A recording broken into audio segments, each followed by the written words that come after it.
بسم اللہ الرحمن الرحیم۔ محترم ناظرین السلام علیکم۔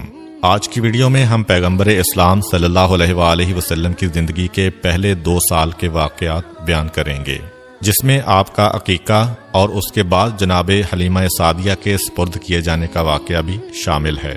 ایک یہودی عالم جو مکے میں آیا ہوا تھا، جب اسے پتا چلا کہ حضرت عبد المطلب کے ہاں پوتے کی پیدائش ہوئی ہے تو وہ حضرت عبد المطلب کے پاس آیا اور بے چین ہو کر ان سے کہا کہ ایک مرتبہ میں اس بچے کی زیارت کرنا چاہتا ہوں۔ جناب عبد المطلب اس عالم کی بے چینی کو دیکھتے ہوئے پیغمبر اسلام کو ایک گہوارے میں لے کے آتے ہیں۔ یہودی عالم کی نگاہ اس بچے پر پڑی اور بے اختیار چیخ ماری کہ یہی وہ بچہ ہے جو اللہ کا آخری رسول ہے اور اس کی وجہ سے بنی اسرائیل سے نبوت ختم ہو گئی۔ مکے والے جو پہلے ہی حضرت عبد المطلب سے جلے بیٹھے تھے، جب انہوں نے دیکھا کہ جو کاہن آ رہا ہے انہی کے گھر میں آ رہا ہے، جو راہب آ رہا ہے انہی کو بشارت دے کے جا رہا ہے، جو جادوگر آ رہا ہے وہ انہی کی تلاش میں آ رہا ہے، اور ہر آنے والا کوئی خوشخبری دے کے جاتا ہے، کوئی پیشین گوئی کر کے جا رہا ہے، لوگوں کا جناب عبد المطلب اور اس بچے سے حسد بڑھتا جا رہا ہے کہ یہ کیسا بچہ ہے۔ مکے کی سرزمین پر سینکڑوں بچے پیدا ہوئے، مگر اس طرح تو کسی کو اعزاز نہیں ملا۔ یہ ابتدا ہی سے پیدا ہونے والا حسد آگے جا کر مذہبی مخالفت میں بدلا۔ یہودی عالم بے اختیار پکار اٹھا کہ میں نے اس بچے کو پہچان لیا ہے، میں اسی کی تلاش میں مکے آیا تھا۔ جناب عبد المطلب جو دین ابراہیمی پر ہیں اور سارے رازوں سے واقف ہیں، انہوں نے جب یہ جملہ سنا تو فوراً پیغمبر اسلام کو واپس گھر میں لے گئے اور انہیں پوشیدہ کر دیا۔ 4 دن تک پیغمبر اسلام کو پوشیدہ رکھا گیا۔ البتہ چوتھا دن جب گزرا تو عرب کا ایک انتہائی پڑھا لکھا اور مشہور شخص جس کا نام سواد ابن قارب تھا، حضرت عبد المطلب کی خدمت میں حاضر ہوتا ہے اور کہتا ہے کہ مجھے پتا چلا ہے کہ آپ کے خاندان میں ایک بچہ پیدا ہوا ہے، میں ایک دفعہ اس کی زیارت کرنا چاہتا ہوں۔ جناب عبد المطلب دیکھ چکے تھے کہ یہودی عالم کی خواہش پوری کرنے کی وجہ سے پورا مکہ یا کم از کم خاندان بنو ہاشم کے مخالفین اس خبر کو سن کر حسد کر رہے تھے۔ یہ سواد ابن قارب تو مکے میں زیادہ احترام کا مقام رکھتے ہیں، اگر انہوں نے بچے کے بارے میں کوئی بات کر دی یا پیشین گوئی کر دی تو اہل مکہ کا حسد اور بڑھ جائے گا۔ اس لیے جناب عبد المطلب نے انکار کر دیا کہ میں اپنے پوتے کو اس وقت مجمع عام میں نہیں لا سکتا۔ سواد ابن قارب بے چین ہو گئے اور کہا کہ پھر ایسا کریں کہ مجھے اس بچے تک پہنچا دیں۔ جناب عبد المطلب نے کہا کہ ہاں، یہ بات مانی جا سکتی ہے، میرے اور اس کے علاوہ کوئی نہیں ہوگا، اس کا مقصد بھی پورا ہو جائے گا اور حسد کا مسئلہ بھی پیدا نہیں ہوگا۔ چنانچہ اسے ساتھ لے کے جناب آمنہ کے مکان میں داخل ہوئے۔ جیسے ہی گہوارے کے قریب پہنچے اور بچے پر سے کپڑے کو ہٹایا تو ایک عجیب قسم کا نور سارے کمرے میں پھیل گیا۔ سواد ابن قارب پڑھے لکھے شخص ہیں، انہیں پتا ہے کہ آخری زمانے میں کیا ہونے والا ہے۔ بے اختیار جھکتے ہیں اور اس بچے کے قدموں کو بوسہ دیتے ہیں۔ جناب عبد المطلب کو کہتے ہیں کہ آپ گواہ رہیے گا، میں اس بچے پر ابھی سے ایمان لے آیا ہوں۔ مجھے پتا ہے کہ میں اس وقت تک زندہ نہیں رہوں گا جب یہ بچہ اعلان رسالت کرے گا، مگر آپ گواہ رہیے کہ میں ابھی اس بچے پر ایمان لا رہا ہوں، کیونکہ مجھے پتا ہے کہ یہی اللہ کا آخری رسول ہے۔ چنانچہ بنو ہاشم کے علاوہ پیغمبر اسلام کی پیدائش کے بعد سب سے پہلے ایمان لانے والی شخصیت سواد ابن قارب کی ہے۔ یہ واقعہ حضور اکرم صلی اللہ علیہ وآلہ وسلم کی ولادت کے چوتھے دن کا ہے۔ 7ویں دن حضرت عبد المطلب اپنے پوتے کا عقیقہ کرتے ہیں اور سارے مکے والوں کو دعوت عقیقہ میں بلاتے ہیں۔ اس وقت کسی نے حضرت عبد المطلب سے سوال کیا کہ بچے کا نام کیا رکھا ہے۔ حضرت عبد المطلب اور حضرت آمنہ کو پہلے ہی پیغمبر خدا کے نام کی بشارت ہو چکی تھی، چنانچہ انہوں نے فرمایا کہ میں نے اس کا نام محمد رکھا ہے۔ عرب کی سرزمین پر یہ نام نیا تھا، آج تک کسی نے یہ نام نہیں رکھا تھا۔ اس کے لفظی معنی ہے وہ شخص جس کی تعریف کی جائے۔ مکہ والے حضرت عبد المطلب سے کہتے ہیں کہ یہ آپ نے کیسا نام رکھا ہے جو تاریخ میں پہلے کسی نے نہیں رکھا۔ حضرت عبد المطلب کہتے ہیں کہ میری تمنا یہی ہے کہ ساری دنیا اس بچے کی تعریف کرے، اس لیے میں نے اس کا یہ نام رکھا ہے۔ یہودی، کاہن، جادوگر اور شیطانی نمائندے حضور اکرم کی پیدائش کی رات پیش آنے والے واقعات دیکھ چکے تھے۔ اس لیے وہ اس پیدا ہونے والے بچے کے دشمن ہو گئے تھے اور سوچ رہے تھے کہ اگر یہ بچہ بڑا ہو گیا اور اس نے اعلان نبوت کر دیا تو ہمارے لیے تباہی ہی تباہی ہے۔ ان حالات کے پیش نظر رب کریم کی مصلحت یہ تھی کہ پیغمبر اسلام کچھ عرصہ کے لیے مکہ کی سرزمین سے غیبت میں چلے جائیں تاکہ ان کے دشمن ان کی تلاش میں یہاں تک آئیں تو یہاں سے ناکام ہو کر واپس چلے جائیں۔ پیغمبر اسلام بڑی تیزی سے نشو و نما پا رہے ہیں۔ روایت یہ ہے کہ پیغمبر اسلام 2 مہینے میں بیٹھنے لگے تھے، 9 مہینے میں آپ دوڑنے لگے تھے، 15 ماہ کی عمر میں آپ تیر اندازی کرنے لگے تھے اور 30 ماہ یعنی 2.5 سال کی عمر میں پیغمبر اسلام نوجوانوں سے کشتی لڑتے تھے اور انہیں شکست دیا کرتے تھے۔ اتنی تیزی سے ہونے والی نشو و نما ایک طرف تو اعجاز نبوت تھی اور دوسری طرف یہ مصلحت بھی پوشیدہ تھی کہ آنے والا تو تلاش کرے گا کہ پچھلے سال 12 ربیع الاول کو پیدا ہونے والا بچہ کہاں ہے۔ اس کے ذہن میں یہی ہوگا کہ 1 سال کا بچہ ہے، ابھی چلنے کے قابل ہوا ہوگا۔ چنانچہ اگر پیغمبر اسلام پر اس کی نگاہ پڑے تو شاید وہ نظر انداز کر جائے۔ اس کے ساتھ ساتھ ایسے واقعات بھی پیش آ رہے ہیں کہ نہ جناب آمنہ کو کوئی کام کرنا پڑتا ہے، نہ جناب حلیمہ کو کوئی کام کرنا پڑتا ہے اور نہ دادا حضرت عبد المطلب کو کوئی کام کرنا پڑ رہا ہے۔ جب جناب آمنہ کی نگرانی میں رسول رہے تو وہ حیران ہیں اور جب بی بی حلیمہ کی نگرانی میں رہے تو وہ حیران ہیں کہ جب کبھی ہمارا دل چاہتا کہ ہم ان کو نہلائیں اور ان کے سر میں تیل ڈالیں تو ہم دیکھتے کہ کوئی ہم سے پہلے نہلا کر اور کنگھی کر کے گیا ہے۔ عام بچے سو کے اٹھتے ہیں تو ان کی آنکھوں میں میل وغیرہ ہوتا ہے اور جب یہ سو کر اٹھتے ہیں تو چہرہ بالکل تر و تازہ اور حشاش بشاش ہوتا ہے۔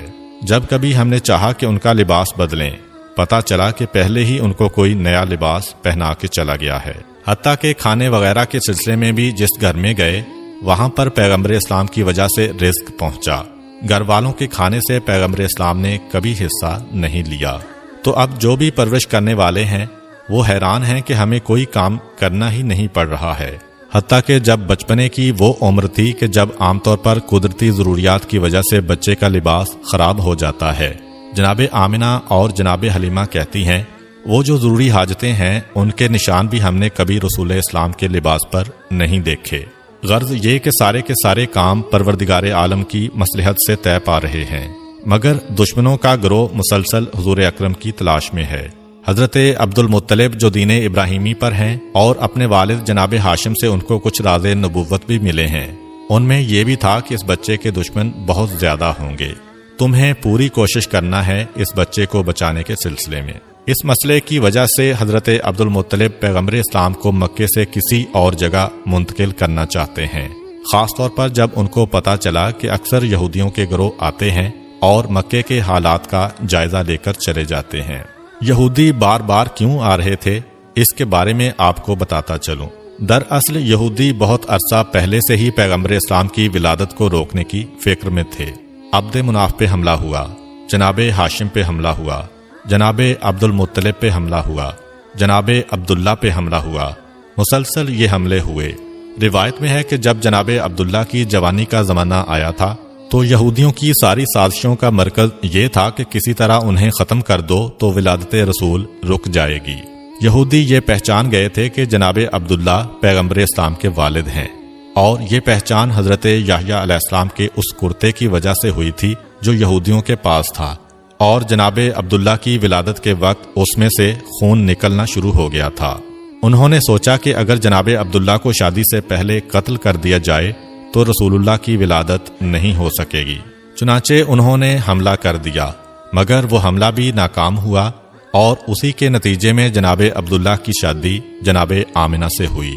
اب جناب آمنہ سے شادی کے بعد یہودی اور پریشان ہو گئے کہ اب کیا کیا جائے، کسی نہ کسی طریقے سے ولادت کے سلسلے کو روکنا ہے، اور اتفاق سے انہیں ایک موقع مل گیا۔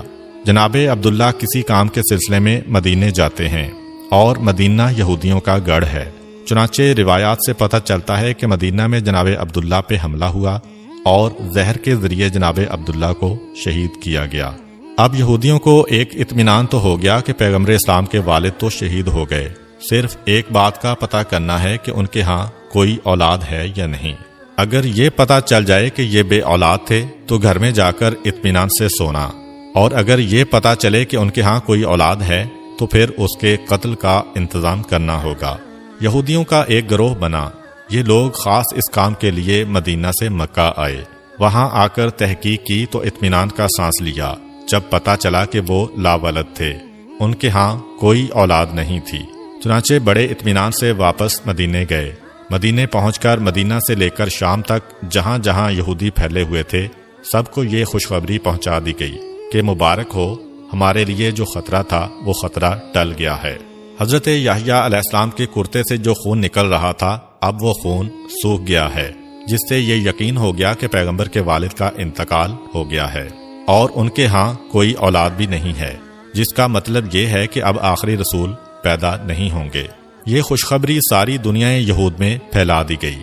مدینہ سے لے کر شام تک جشن منایا گیا اور یہودی بڑے مطمئن تھے، مگر ان سے ایک بنیادی غلطی یہ ہوئی کہ یہ تو معلوم کر لیا کہ پیغمبر اسلام اس دنیا میں نہیں آئے، یہ تو پتہ چلا لیا کہ عبداللہ کے ہاں کوئی اولاد نہیں تھی، مگر یہ معلوم کرنا بھول گئے کہ کیا ایسا تو نہیں ہے کہ جناب عبداللہ کی بیوی حضرت آمنہ حاملہ ہوں اور کچھ مہینے کے بعد بچہ پیدا ہو جائے۔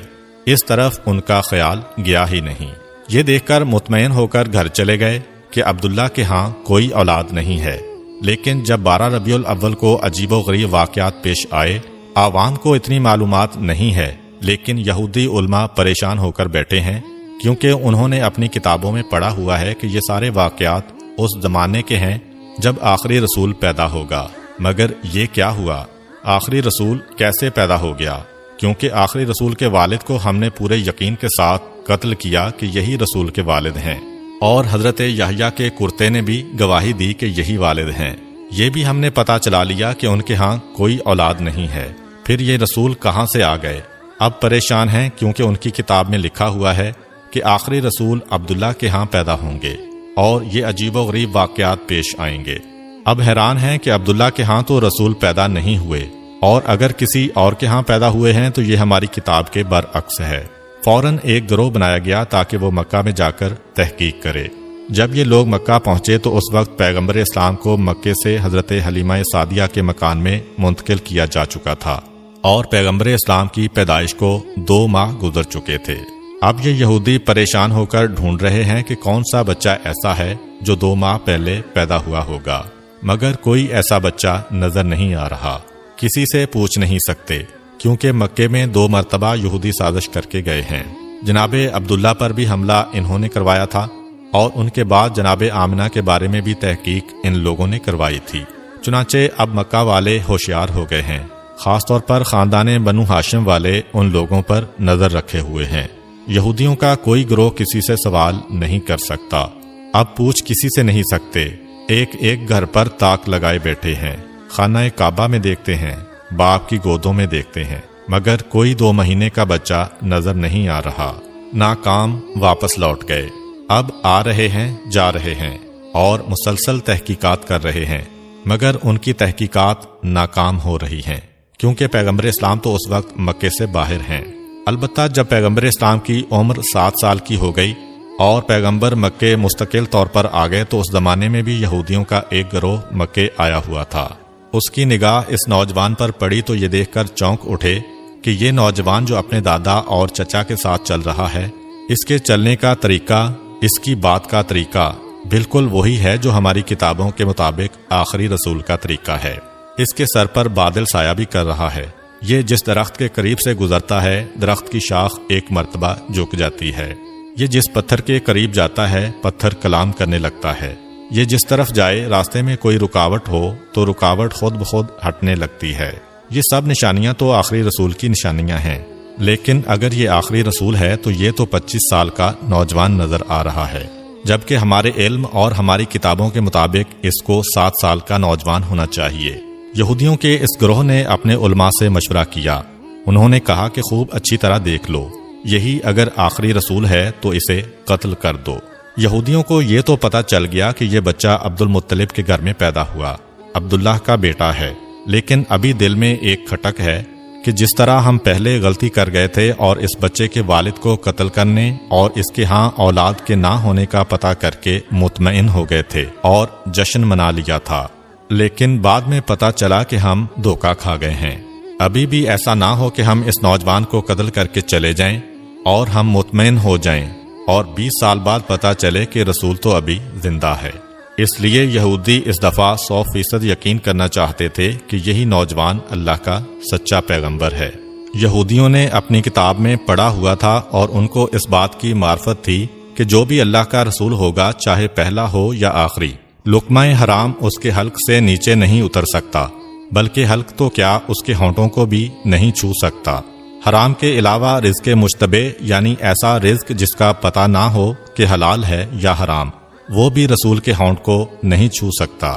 چنانچہ انہوں نے ایک بڑا عجیب منصوبہ بنایا۔ مکے میں ایک بیوہ عورت رہتی تھی جس کا نام زبیدہ تھا۔ اس نے ایک چھوٹا سا مرغی فارم بنایا ہوا تھا اور وہ مرغیوں کے انڈے بیچ کے گزارا کیا کرتی تھی، اور جو مرغی انڈے دینے کے قابل نہ رہتی اسے وہ ذبح کرنے کے لیے بیچا کرتی تھی۔ یہودیوں نے سوچا کہ یہ ایک ایسا امتحان ہے جس سے ہمیں یقین ہو سکتا ہے، چنانچہ رات کے وقت زبیدہ کے گھر میں نقب لگا کر کچھ مرغیاں چوری کر کے لائے، اور جو مرغیاں چرا کر لائے ان کے بارے میں 2 نیتیں کیں۔ کچھ مرغیاں چوری کی نیت سے چرائیں اور کچھ کے بارے میں سوچا کہ ہم بعد میں ان کی قیمت زبیدہ کو ادا کر دیں گے۔ اب جو چوری کی نیت سے لیں وہ تو رزق حرام ہو گیا، جو اس نیت سے لیں کہ بعد میں پیسے دے دیں گے یہ رزق مشتبہ ہو گیا، کیونکہ پتہ نہیں زبیدہ راضی ہو کہ نہ ہو۔ خود سے دل میں فیصلہ کر کے کسی کی چیز اٹھا لینا اگر حرام کی منزل پر نہ ہو تو مشتبہ ضرور ہے۔ اگلے دن جناب عبد المطلب کو دعوت دی گئی کہ آپ مکہ کے سردار اور خانہ کعبہ کے متولی ہیں، ایک قابل احترام شخصیت ہیں، ہم باہر سے آئے ہوئے مہمان ہیں، ہمارا دل چاہتا ہے کہ آپ ہمارے ساتھ ایک وقت کا کھانا کھائیں۔ اسلام میں کسی کا تحفہ یا دعوت رد کرنے کی سخت ممانعت ہے، چنانچہ حضرت عبد المطلب نے دعوت قبول کر لی۔ یہودیوں کا اصل مقصد تو پیغمبر اسلام کا امتحان لینا تھا، اس لیے حضرت عبد المطلب سے کہنے لگے کہ آپ اکیلے دعوت میں نہیں آئیں گے بلکہ خاندان بنو ہاشم کے سارے مرد آئیں گے، خاص طور پر آپ کے سب بیٹے اور پوتے ضرور آئیں۔ حضرت عبد المطلب نے کہا کہ تم نہ بھی کہتے تو میری شرط یہی ہوتی، کیونکہ میں اپنے پوتے کے بغیر کسی دعوت میں شریک نہیں ہوتا۔ یہودیوں کے تو دل کی ہو گئی، چنانچہ کھانے کا انتظام کیا گیا۔ اب یہودیوں نے یہ ذہن میں رکھا کہ یہ حرام والی مرغی ہے، یہ مشتبہ والی مرغی ہے۔ دسترخوان لگا دیا گیا۔ یہودیوں نے حضرت عبد المطلب سے کہا کہ اے رئیس مکہ، دعوت آپ کے اعزاز میں ہے، کھانے کا آغاز کیجیے۔ کہا کہ نہیں، جب تک میرا پوتا کھانا شروع نہیں کرے گا ہم لوگ کھانا نہیں کھاتے۔ اب یہودیوں کو تو چاہیے ہی یہ تھا، ساری توجہ رسول کی طرف ہو گئی۔ رسول اللہ سے کہتے ہیں کہ آپ بسم اللہ کیجئے۔ رسول خدا جواب دیتے ہیں کہ نہیں، یہ رزق ہمارے لیے نہیں ہے، کھانا تو دور کی بات ہمارے ہونٹوں تک بھی نہیں پہنچ سکتا۔ حیران ہو کر کہا کہ یہ کیسے ممکن ہے؟ آپ نے فرمایا ہاں، یہ کھانا ہمارے لیے نہیں ہے۔ کہنے لگے کہ ہمیں اجازت دیجئے، ہم آپ کو کھانا کھلائیں گے، دیکھتے ہیں کہ یہ کھانا کیسے نہیں پہنچتا۔ پیغمبر مسکرا کر کہتے ہیں کہ ٹھیک ہے، اگر کھلا سکتے ہو تو کھلاؤ۔ اب یہودیوں نے روٹی اور گوشت کے ساتھ نوالا بنا کے پیغمبر اسلام کی جانب بڑھایا، مگر عجیب بات یہ ہے کہ جیسے ہی وہ نوالا حضور کے ہونٹوں کے قریب پہنچا تو ایسا لگا کہ کسی نے زبردستی ہاتھ پکڑ کے کھول دیا ہو اور نوالا دسترخوان پر گر پڑا۔ 1 مرتبہ، 2 مرتبہ، حتیٰ کہ 10 مرتبہ کوشش کی گئی، مگر یہ نوالا پیغمبر کے ہونٹوں سے مس نہ ہو سکا۔ قریب پہنچ جاتا ہے لیکن ہاتھ کھولتا ہے اور نیچے گر جاتا ہے۔ یہودی بظاہر تو پریشان ہیں لیکن دل میں خوش ہیں کہ آدھی علامت تو پوری ہو گئی، یہ حرام والا کھانا تھا۔ اب مشتبہ کھانا لے کے آتے ہیں۔ پھر پیغمبر سے کہا کہ آغاز کیجئے۔ پیغمبر اسی اطمینان سے جواب دیتے ہیں کہ یہ ہمارے لیے نہیں ہے۔ یہودی کہتے ہیں کہ ہم کھلائیں۔ پیغمبر نے کہا چلو ٹھیک ہے، پھر کوشش کر کے دیکھ لو۔ اب جب کوئی نوالا ہاتھ میں لے کر پیغمبر کے ہونٹ کے قریب لے جاتا ہے تو وہ یا دائیں نکل جاتا ہے یا بائیں نکل جاتا ہے، لیکن ہونٹ کے قریب نہیں جاتا۔ یہودی حضرت عبد المطلب سے کہتے ہیں کہ ہم نے تو خلوص سے دعوت دی تھی، لیکن پتہ نہیں یہ کیا ہو رہا ہے، کیا خدائی راز ہے اس میں۔ جناب عبد المطلب اور پیغمبر اسلام سمجھ گئے کہ کیا بات ہے، لیکن کہنے کا موقع نہیں ہے۔ خاندان بنو ہاشم اپنے گھر واپس چلا گیا اور یہودیوں کو یقین کامل ہو گیا کہ یہ رسول برحق ہے۔ چنانچہ اس کے بعد پھر سازشوں کا ایک سلسلہ شروع ہو گیا۔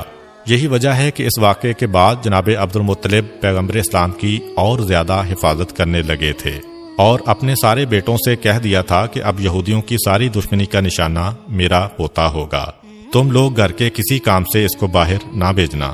اس سے پہلے حضرت عبد المطلب بھیڑ بکریاں اور اونٹ چرانے کے لیے پیغمبر اسلام کو باہر بھیج دیتے تھے، لیکن آج یہ حکم جاری ہو گیا کہ خبردار، آج کے بعد کوئی میرے پوتے کو گھر سے باہر نہ بھیجے۔ یہی وجہ ہے کہ اس واقعے کے 1 سال بعد جب حضرت عبد المطلب کا آخری وقت قریب آیا تو اپنے سارے بیٹوں کو بلایا اور نصیحت کی کہ میں اس دنیا سے جا رہا ہوں، اپنے بارے میں مجھے کچھ نہیں کہنا ہے، میری ساری نصیحت میرے پوتے کے بارے میں ہے کہ اپنی جانیں دے کر بھی اس کی حفاظت کرنا۔ بہرحال یہودیوں کی تمام سازشوں کے باوجود اس موقع پر بھی اللہ تعالیٰ نے اپنے رسول کو محفوظ رکھا۔ اب واپس آتے ہیں رسول اکرم کی بچپن کی زندگی پر۔ مورخین اسلام میں اس مسئلے میں اختلاف ہے کہ پیغمبر اسلام کی ولادت کے بعد ابتدائی دنوں میں پیغمبر اسلام کو دودھ کس نے پلایا۔ ایک روایت یہ ہے کہ ولادت کے فوراً بعد پہلے 8 دن تک صوبیہ نے پیغمبر اسلام کو دودھ پلایا۔ یہ صوبیہ پیغمبر اسلام کے ایک چچا ابو لہب کی کنیز تھی۔ روایت میں ہے کہ ابو لہب نے فقط اس خوشی میں کہ اس کنیز نے اس کے بھتیجے کو دودھ پلایا تھا آزاد کر دیا تھا۔ جس وقت پیغمبر اسلام کی ولادت ہوئی اس وقت ابو لہب آپ کی مخالفت میں نہیں تھا، کیونکہ اس وقت اس کی شادی نہیں ہوئی تھی۔ بعد میں پیغمبر اسلام کی مخالفت کرنے کا ایک سبب اس کی بیوی بھی تھی۔ خاندان بنو امیہ میں شادی کے بعد ابو لہب اپنے خاندان کو چھوڑ کر اپنے سسرال کے ساتھ مل گیا تھا۔ دوسری روایت کے مطابق پیغمبر اسلام کو حلیمہ سعدیہ کے سپرد کرنے سے پہلے چند دن دودھ حضرت آمنہ نے ہی پلایا تھا۔ اس کے بعد پیغمبر کو بی بی حلیمہ سعدیہ کے سپرد کر دیا گیا، جنہوں نے شرعی حکم کے مطابق 2 سال تک پیغمبر اسلام کو دودھ پلایا۔ روایت میں ہے کہ جس وقت حلیمہ سعدیہ نے پیغمبر اسلام کو دودھ پلایا اس وقت وہ دین ابراہیمی پر تھیں اور اس وقت دین ابراہیمی ہی برحق دین تھا، چنانچہ اس پر ایمان رکھنے والا اللہ کے دین پر عمل کرنے والا مانا جاتا تھا، یعنی کہ کوئی یہ اعتراض نہیں کر سکتا کہ کسی مشرک یا کافر نے پیغمبر اسلام کو دودھ پلایا تھا۔ پیغمبر اسلام کی ولادت سے پہلے کا 1 سال پورے عرب اور مکہ والوں کے لیے بڑی پریشانی کا سال تھا۔ بارشیں کم ہوئی تھیں جس کی وجہ سے غلہ کم پیدا ہوا تھا۔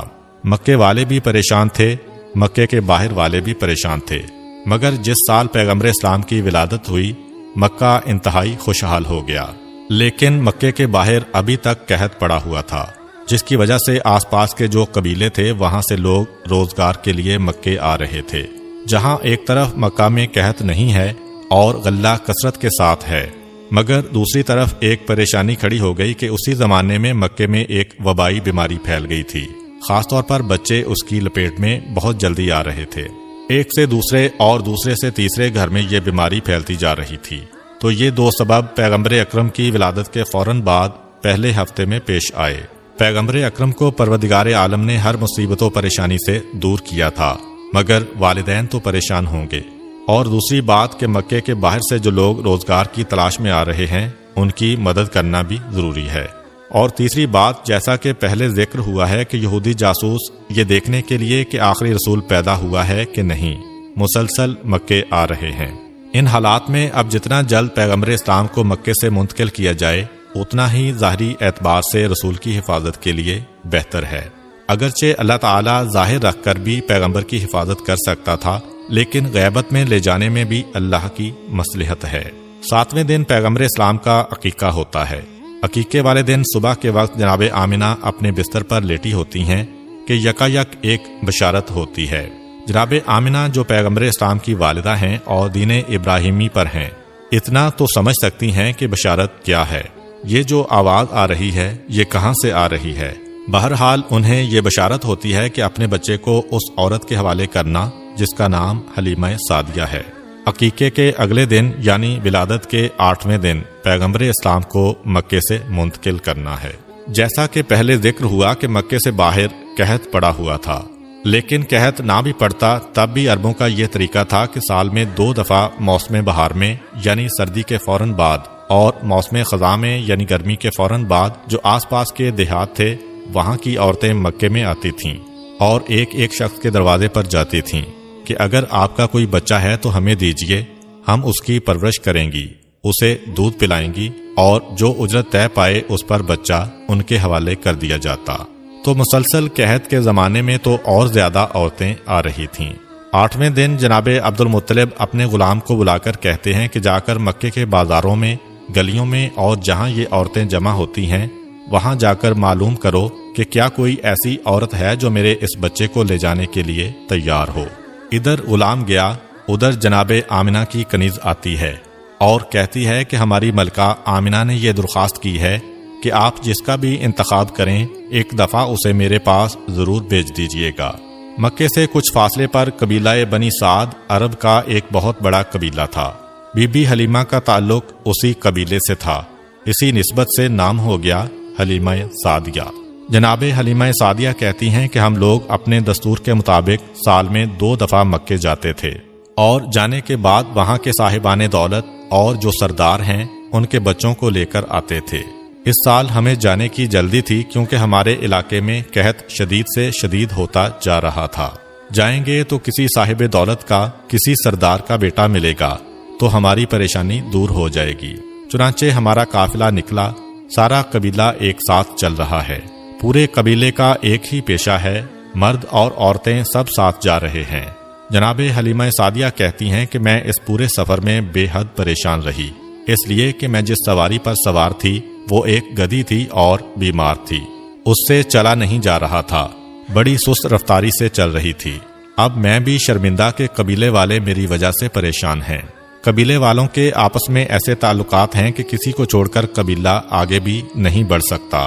میرے سست جانور کی وجہ سے سارے قبیلے کو آہستہ آہستہ چلنا پڑ رہا ہے۔ اب اگرچہ کوئی زبان سے نہیں کہہ رہا لیکن مجھے معلوم ہے کہ ان سب کو جلدی ہے کہ مکے جائیں اور پیسے لے کر آئیں تاکہ ان کی زندگی میں راحت و آسانی آئے۔ دوسرا میرا مسئلہ یہ تھا کہ قحط کی وجہ سے میرے پاس کھانے کے لیے تو کچھ تھا نہیں، اپنی غذا کے لیے فقط ایک اونٹنی تھی، اس کا دودھ نکال کے ہم لوگ پیا کرتے تھے، مگر آج کے دن اونٹنی بھی بیمار تھی اور اس کے پاس دودھ بھی زیادہ نہیں تھا۔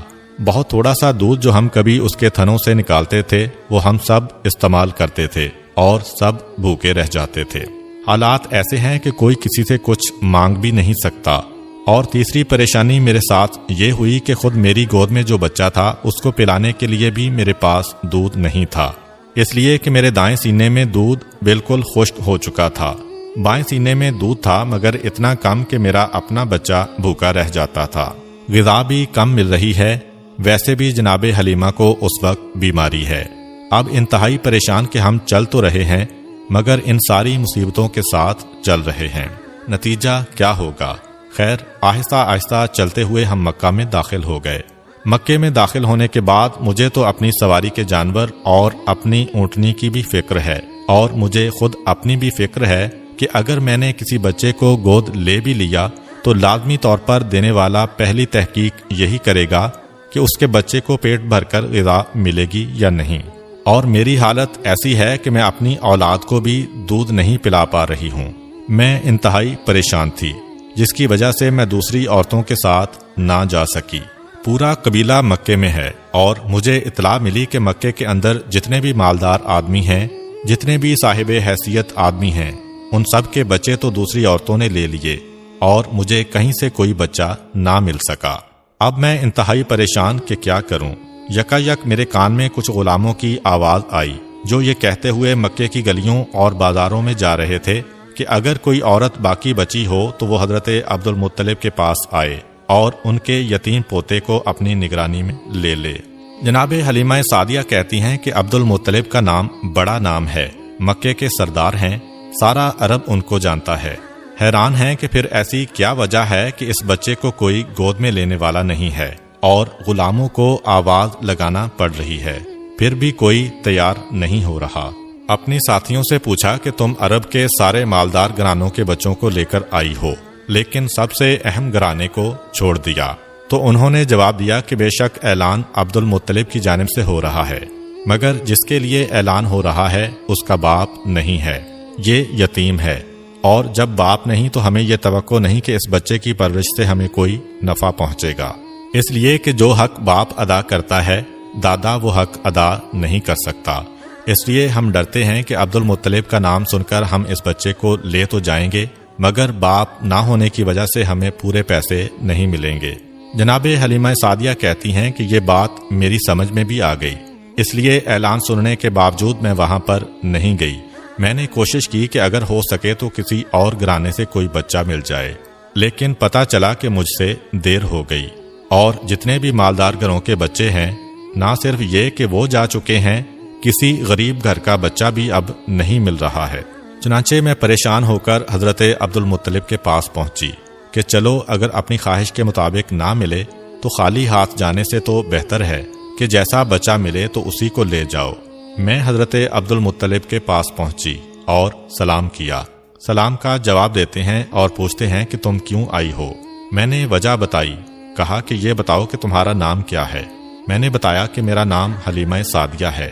نام سن کر حضرت عبدالمطلب مسکرائے اور کہا کہ نام تو بہت اچھا ہے، نام میں حلم بھی ہے اور سعادت بھی ہے۔ یہ دو ایسی خوبیاں ہیں کہ یہ کسی کو بھی مل جائیں وہ دنیا میں بھی کامیاب ہو جاتا ہے اور آخرت میں بھی کامیاب ہو جاتا ہے۔ کیا میرے پوتے کو اپنے ساتھ لے جاؤ گی؟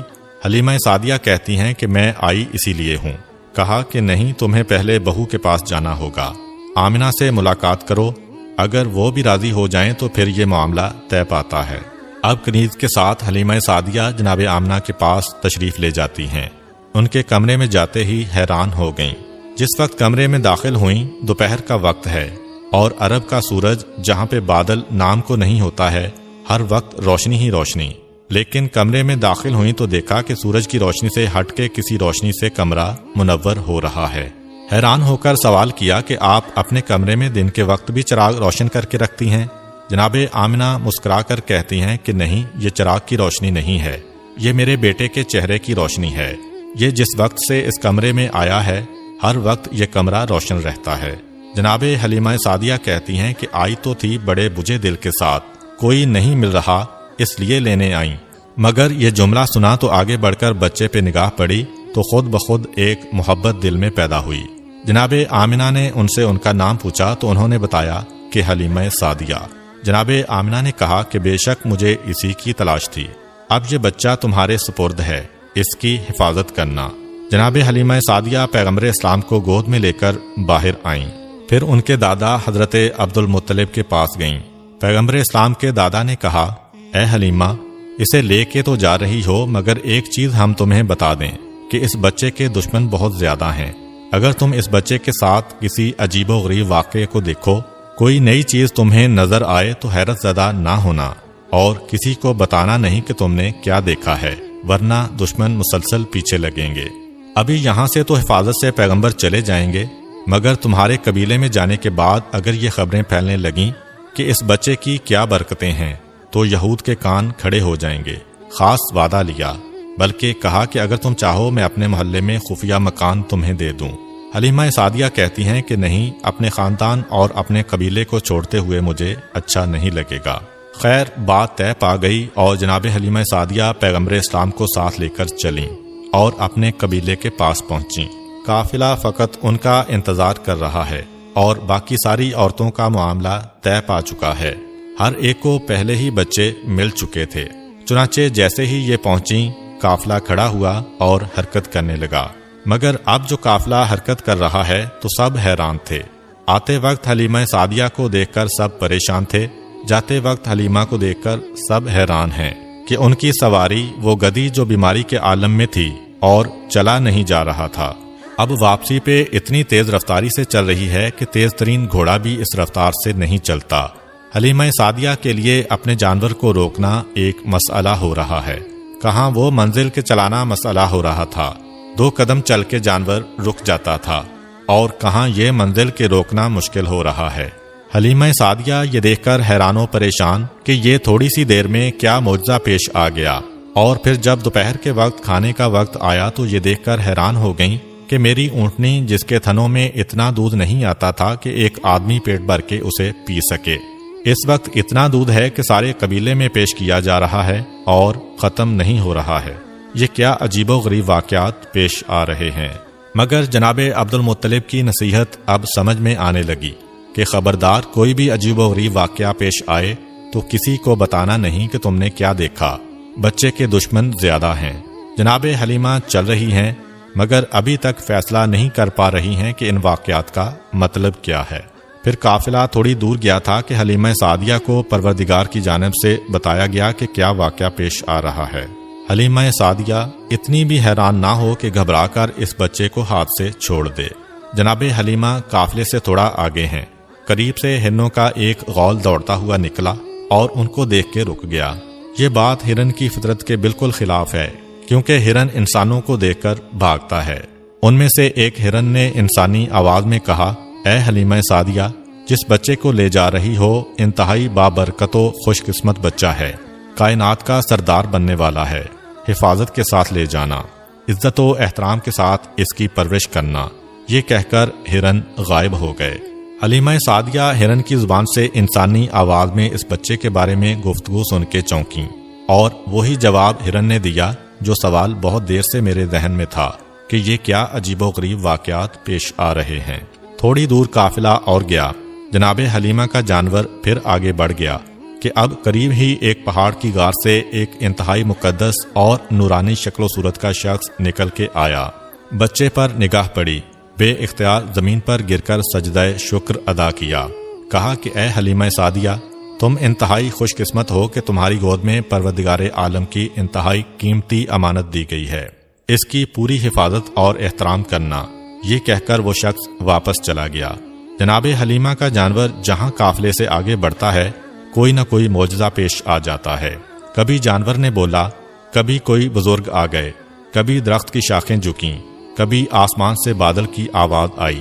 غرض یہ کہ پورے راستے میں مشاہدہ کیا کہ قدرت کی جتنی نشانیاں ہیں وہ اس بچے کے بارے میں پیغام دیتی جا رہی ہیں۔ جناب حلیمہ سعدیہ کو جناب آمنہ کے گھر میں اس بچے کو دیکھ کر اتنی محبت پیدا ہو گئی تھی تو اسی وقت فیصلہ کر لیا تھا کہ پیسے ملیں نہ ملیں بچے کو مجھے لے کر جانا ہے۔ یہ جو واقعات دیکھے تو محبت اور بڑھتی جا رہی ہے۔ پھر جو واقعہ پیش آیا اس کی وجہ سے جناب حلیمہ سعدیہ اس بچے سے اور زیادہ محبت کر رہی ہیں۔ ماں ہونے کے ناطے جناب حلیمہ سعدیہ کے لیے ایک مشکل مرحلہ تھا، مگر اس مرحلے سے بہرحال گزرنا تو تھا کہ جناب حلیمہ کا ایک سینہ بالکل سوکھا ہوا ہے اور دوسرے میں اتنا کم دودھ ہے کہ اپنا بچہ پیٹ بھر کر نہیں پی سکتا۔ اب یہ بچہ تو اجرت پہ لے کے آئی ہیں، اپنے بچے کو بھوکا رکھ کے یا جانوروں کا دودھ پلا کے گزارا کرنا ہے، مگر اس لانے والے بچے کو اپنا دودھ پلانا ہے۔ یہ پریشانی تو ہے ماں کے ذہن میں کہ کس طریقے سے میں اس منزل سے گزروں گی، مگر اس وقت یہ دیکھ کر محبت حد سے زیادہ بڑھ گئی کہ جب یہ بچہ آیا حلیمہ سعدیہ کا احسان نہیں لیا، حلیمہ سعدیہ پر احسان کیا ہے کہ جب دودھ پلانے کا وقت آیا حلیمہ سعدیہ نے یہ چاہا کہ اپنے بائیں سینے سے دودھ پلائیں، مگر بچے نے منہ پھیر لیا، دائیں سینے کی جانب رخ کیا۔ کئی مرتبہ کوشش کی، جب یہ دیکھا کہ بچہ نہیں مان رہا تو ایک مرتبہ بچے کو مخاطب کیا، جس طرح ناسمجھ بچے سے آدمی گفتگو کرتا ہے۔ کہا کہ ٹھیک ہے، تم اپنی ضد پوری کر لو، لیکن تمہیں یہاں سے پیٹ بھرنے کے لیے کوئی چیز نہیں ملے گی۔ البتہ یہ دیکھ کر حیران ہو گئیں کہ جیسے ہی اس بچے نے سیدھے سینے کو منہ میں لیا اس میں سے دودھ جاری ہو گیا، اور اتنی کثرت سے دودھ جاری ہوا کہ دوسرے سینے سے بھی حلیمہ سعدیہ کا اپنا بچہ جو آج تک بھوکا چلا آ رہا تھا آج پیٹ بھر کے دودھ پی رہا ہے۔ جناب حلیمہ سعدیہ نے بچے کو ہاتھ پہ لیا۔ کتنا بابرکت بچہ ہے کہ آیا تو اپنی غذا خود لے کے آیا، اور میرے بچے کے دودھ میں کمی نہیں ہونے دی بلکہ اسے اور بھی زیادہ دودھ مہیا کر دیا۔ پروردگار کی سنت ہے کہ اپنے حبیب پر کسی کا احسان نہیں ہونے دینا ہے، بلکہ حبیب کی وجہ سے دوسروں پر احسان ہونا ہے۔ اس مسئلے پر علماء نے یہ بات بھی کہی ہے کہ بے شک پیغمبر اسلام نے حضرت حلیمہ سعدیہ کے سینے سے دودھ پیا، لیکن دراصل اس کا انتظام اللہ تعالیٰ کی طرف سے تھا، کیونکہ اس سینے میں دودھ جاری ہوا جو سوکھا ہوا تھا۔ چنانچہ اللہ تعالیٰ نے جناب حلیمہ کے سینے کو ایک برتن قرار دیا، اور پیغمبر اسلام کو پلایا جانے والا دودھ ان کے جسم کا جزو نہیں تھا بلکہ اللہ تعالیٰ کی طرف سے جاری کیا گیا تھا۔ اس بات سے وہ اعتراض بھی ختم ہو گیا جو حضرت موسیٰ علیہ السلام کی قوم کی طرف سے ہو سکتا ہے کہ جب حضرت موسیٰ علیہ السلام بچپن میں فرعون کے محل میں پہنچے تھے تو آپ پر سب کا دودھ حرام کیا گیا تھا، اور ان کی والدہ نے انہیں دودھ پلایا تھا، اور یہ تو انبیاء کے سردار ہیں، انہیں کیوں غیر عورت کا دودھ پلایا گیا؟ سفر تمام ہوا اور جناب حلیمہ سعدیہ اس بچے کو لے کر اپنے گھر پہنچیں۔ تاریخ میں لکھا ہے کہ جب بچے کو گھر میں لٹایا گیا تو جناب حلیمہ کی سواری وہ گدی 3 مرتبہ بستر رسول کے گرد طواف کرتی ہے اور پھر پیشانی کو زمین پہ رکھ کر انسانی آواز میں کہتی ہے کہ اے سردار انبیاء، میں آپ کی احسان مند ہوں کہ آپ کی وجہ سے میری بیماری ختم ہو گئی۔ حلیمہ سعدیہ پھر چونکیں، پھر ایک معجزہ دیکھا کہ اب سمجھ میں آیا کہ یہ ذات اس جانور کی بیماری ختم کرنے کا سبب بنی تھی۔ اور پھر تو ایسے واقعات، ایسے مشاہدات مسلسل پیش آتے رہے کہ حلیمہ سعدیہ حیران ہو کر سوچ رہی تھیں کہ جس بچے کو میں بادل نخواستہ اور مجبوراً لینے گئی تھی وہ میرے لیے کتنا بابرکت ثابت ہوا۔ یہ بات ذہن میں رہے کہ پیغمبر اسلام اس وقت حلیمہ سعدیہ کے گھر تشریف لائے تھے جب ان کے پورے قبیلے میں قحط تھا۔ جناب حلیمہ سعدیہ کہتی ہیں کہ ہم مکے سے اجرت میں پیسے نہیں غلہ لے کے آئے تھے، تو قحط میں انسانوں کے لیے خوراک مشکل تھی تو جانوروں کو کیا کھلا سکتے تھے، مگر پھر بھی اپنے جانوروں کو اپنے ہاتھ سے تو نہیں مار سکتے۔ روزانہ صبح کو اپنے جانوروں کو قبیلے کے چاروں طرف چرنے کے لیے بھیج دیتے ہیں، اور عجیب بات یہ ہے کہ سارے قبیلے کے جانور بھوکے واپس آ رہے ہیں۔ اگر کسی کو خوراک مل بھی گئی تو فقط اتنی کہ مرنے نہ پائیں، مگر بھوکے رہ جاتے ہیں، روز بروز کمزور ہو رہے ہیں، اور میرے جانور انہی جانوروں کے ساتھ جا رہے ہیں، لیکن وہ جب واپس آتے ہیں پیٹ بھرے ہوئے آتے ہیں، جسم فربا سے فربا ہوتا جا رہا ہے۔ سارا قبیلہ حیران ہے کہ سارے جانور ایک ساتھ ہی ایک جگہ پہ جا رہے ہیں، لیکن سارے قبیلے کے جانور کمزور ہوتے جا رہے ہیں، اور حلیمہ سعدیہ کے جانوروں کے ساتھ اتنی برکت۔ جناب حلیمہ سعدیہ کہتی ہیں کہ جب یہ بچہ میرے گھر میں آیا اس وقت میرے گھر میں بھیڑ بکریاں، اونٹ اور باقی جانور ملا کر کل 22 جانور تھے، اور جب 5 سال بعد یہ بچہ ہمارے گھر سے گیا تو ہمارے جانوروں کی تعداد 1020 ہو چکی تھی۔ پیغمبر اسلام اس گھر میں جتنا عرصہ رہے احسان نہیں لیا، بلکہ حلیمہ سعدیہ اور ان کے قبیلے پر احسان کیا ہے۔ جناب حلیمہ مزید کہتی ہیں کہ مجھے اس بچے کا کوئی کام سر انجام نہ دینا پڑا۔ جب کبھی میں ارادہ کرتی کہ آج اس کے بالوں میں کنگھی کروں اور میں یہ دیکھتی کہ اس کے بالوں میں کنگھی ہو چکی ہے، جب ارادہ کرتی کہ اس کا چہرہ دھوؤں تو دیکھتی کہ اس کا چہرہ پہلے سے دھلا ہوتا، جب کبھی یہ ارادہ کرتی کہ آج اس کا لباس بدلنا ہے تو لباس پہلے سے بدلا ہوا ہوتا۔ میں حیران ہوا کرتی کہ یہ سارے کام کون انجام دے کے جاتا ہے، کون ہے، کس وقت آتا ہے، مجھے پتہ بھی نہیں چلتا۔ اور مسئلہ فقط حلیمہ سعدیہ کے گھر تک نہیں، حلیمہ سعدیہ کو تو برکت ملی ہی، مگر سارا قبیلہ پیغمبر اسلام سے متاثر ہو رہا ہے۔ یہی وجہ ہے کہ ان 5 سالوں میں یہودی پورا زور لگا رہے ہیں کہ پتہ تو چلے بچہ گیا تو گیا کہاں، مگر انہیں ذرہ برابر بھی خبر نہ مل سکی، فقط اس لیے کہ حلیمہ سعدیہ کا سارا قبیلہ پیغمبر اسلام پہ جان چھڑکتا ہے، پیغمبر اسلام سے محبت کرتا ہے۔ اور سبب یہ ہے کہ جناب حلیمہ کہتی ہیں کہ پہلے دن میں اس بچے کو لے کر اپنے قبیلے کے اس درخت کے پاس گئی جو سوکھا ہوا تھا۔ میں اس بچے کو لے کے اس درخت کے نیچے بیٹھی اور ہم نے دیکھا کہ خود بخود اس درخت پہ پتے آ گئے، سرسبز و شاداب ہو گیا اور پھل لگ گئے۔ اور فقط درخت کا مسئلہ نہیں ہے، جس کے گھر میں اس بچے کو لے کر جاؤں وہ گھر خوشحال ہو جاتا ہے، جو اس بچے کے قریب آ جائے اس کی قسمت ہی بدل جاتی ہے۔ یہاں تک کہ ہمارے قبیلے کی جو سب سے غریب عورت تھی، اتنی غریب تھی کہ اس کا لقب پڑ گیا ام المساکین، سارے مسکینوں کی ماں، یعنی سب سے غریب اور فقیر عورت۔ صرف ایک مرتبہ وہ میرے گھر میں کچھ مانگنے آئی، میرے گھر سے جب اسے کچھ نہ مل سکا اور وہ جانے لگی تو چلتے چلتے اس کی نگاہ اس بچے پر پڑ گئی۔ 14ویں رات کے چاند کی طرح اس کا چہرہ چمک رہا ہے۔ خود بخود وہ آگے بڑھی اور پیغمبر اسلام کی پیشانی کو بوسہ دیا۔ ایک عرصہ نہیں گزرا تھا کہ وہ ہمارے قبیلے کی مالدار ترین عورتوں میں شمار ہونے لگی۔ اسے اس بات کا احساس بھی تھا کہ یہ تبدیلی کس وجہ سے آئی ہے، چنانچہ اب وہ صبح شام آتی ہے اور اس بچے کے تلوے اپنی آنکھوں سے ملتی ہے۔ تو اب پورا قبیلہ کسی نہ کسی طرح پیغمبر اسلام سے استفادہ کر رہا ہے، اور سارے قبیلے کی برکتیں بڑھتی جا رہی ہیں، اور سارا قبیلہ پیغمبر اسلام سے محبت کرنے والا ہے۔ عجیب و غریب باتیں دیکھ رہے ہیں مگر کسی کو نہیں بتا رہے ہیں۔ پیغمبر اسلام درخت کے قریب سے گزریں تو اگر سوکھا ہوا درخت ہے تو وہ سرسبز و شاداب ہو جائے، سرسبز و شاداب درخت ہے تو اس کے سبزے میں اور اضافہ ہو جائے۔ کسی نہر کے قریب سے گزریں اگر سوکھی نہر ہے تو پانی جاری ہو جائے، اگر پانی جاری ہے تو پانی کی مقدار بڑھ جائے، جس کے کھیت کے قریب سے گزریں اس کی فصل کئی گنا بڑھ جائے۔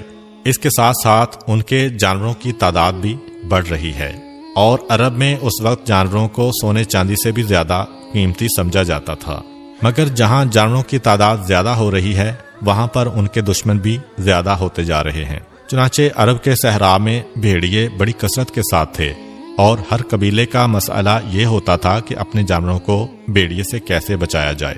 پیغمبر اسلام کے آنے سے انسانوں کو تو برکتیں ملیں، مگر کسی جانور کو بھی نقصان نہیں پہنچ سکتا ہے۔ ابتدا میں بعض جانور اس قبیلے کے کچھ جانور اٹھا کر لے گئے تھے، مگر بعد میں جب پیغمبر اسلام نے دعا کی تو ان جانوروں کو خود وہ بکریاں لا کر واپس کرنا پڑیں۔ چنانچہ اس قبیلے کے لیے سب سے اطمینان کی بات یہی تھی کہ پیغمبر اسلام کے وجود کی وجہ سے ہمارے جانور بھی محفوظ ہو گئے۔ یہ تمام مناظر دیکھ کر سارا قبیلہ پیغمبر اسلام سے محبت کر رہا ہے، اور پیغمبر اسلام تو گویا اب اس قبیلے کے سردار بن گئے۔ انشاءاللہ اگلی ویڈیو میں ہم پیغمبر خدا کے حضرت حلیمہ سعدیہ کے گھر سے واپسی اور ان کی والدہ اور دادا کے ساتھ زندگی گزارنے اور وہاں پر پیش آنے والے واقعات کے بارے میں بیان کریں گے۔ امید کرتا ہوں کہ آپ کو آج کی ویڈیو اچھی لگی ہوگی۔ اگر آپ کو ہماری ویڈیو اچھی لگی ہے تو ویڈیو کو لائک کریں، اور مزید اس طرح کی ویڈیوز دیکھنے کے لیے ہمارا چینل سبسکرائب کر لیں۔ ملتے ہیں نیکسٹ ویڈیو میں۔